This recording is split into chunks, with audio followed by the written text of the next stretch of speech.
Hey everybody, welcome back. I thought I'd just accessorize the canoe for a wilderness canoe trip real quick. You can really get overboard with this, but I think that the simpler you keep it, the wiser it is, and you kind of learn what you're best suited for and what you need as a paddler. And if you go too overboard, you just find that all the bells and whistles kind of just get in the way. Paddlers in general, I think because the sport has been around for so long, really like to retrofit their own boats and do so as ingenuitively and as self-sufficiently as possible. So most of the time you'll see that really experienced paddlers are kind of tricking out their boats in really homemade and ingenuitive ways, just simple and cheap, and that's really all we have here today. Don't get too excited. I just think that you're going to be able to understand some of these additions to the boat now that you have somewhat of a background of the parts of the boat. So we'll just start at the stern.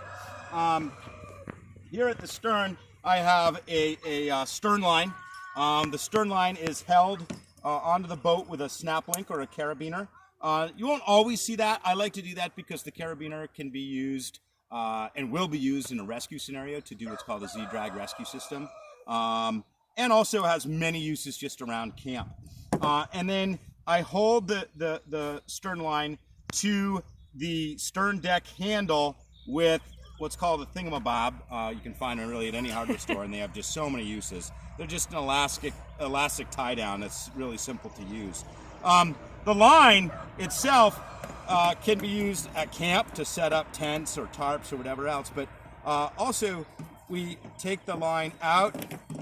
It's in a simple coil, and then we can line our boat down rapids where we may not want to be in the boat. We just want to float the rapid down without us, and we can actually hold the stern line and the bow line, which is in the front of the boat, and marionette the boat down. And of course the rope has many other purposes as well, like just tying the boat out, etc. What you don't want is for the stern or any of the lines to be out in the water by accident, and as you can imagine, floating around that way would be really uncomfortable. So moving forward, also on a snap link, I've got just an empty milk jug attached to a D-ring, and I can easily take that milk jug out, and what that's for is just bailing a boat.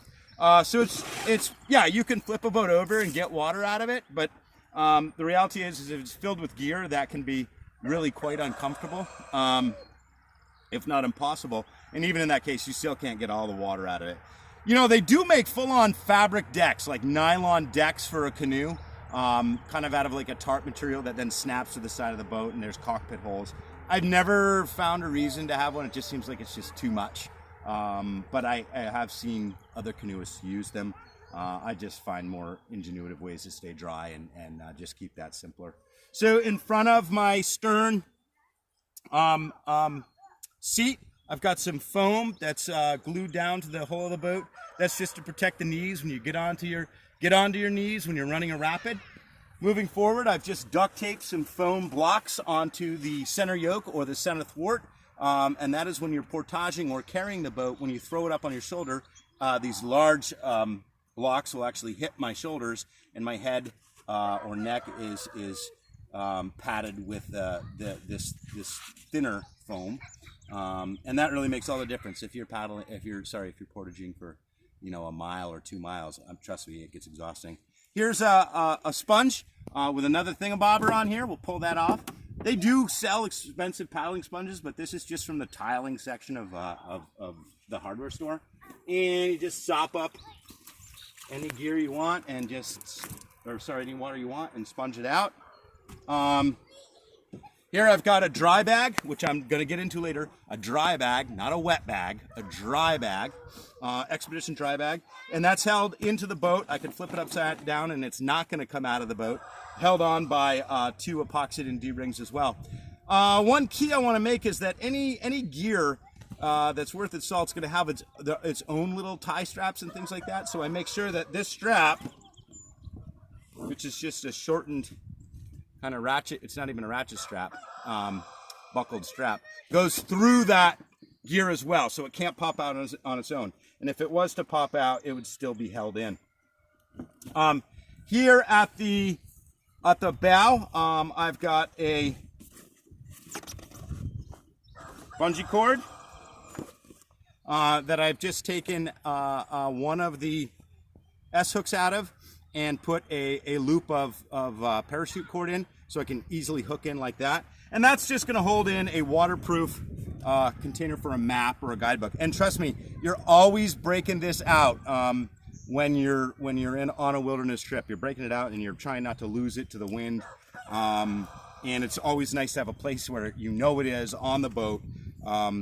You know, you don't want to be searching for it as you're flying down a rapid and need to take an offshoot somewhere up, somewhere else, and you kind of miss it. But if you're anything like me, getting a little nervous or not quite sure your way, that map's in my hand all the time. So again, just kind of comes down like that, right on that navigator's bow seat.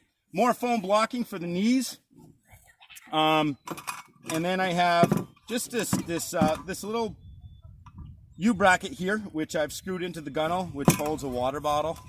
Always trying to stay hydrated. And on a cold morning, that's going to have coffee or hot chocolate in it. But nice to know where that is all the time. I can take it off because of that carabiner and pass it to my partner or what have you, but it stays right in the boat and I know where it is all the time.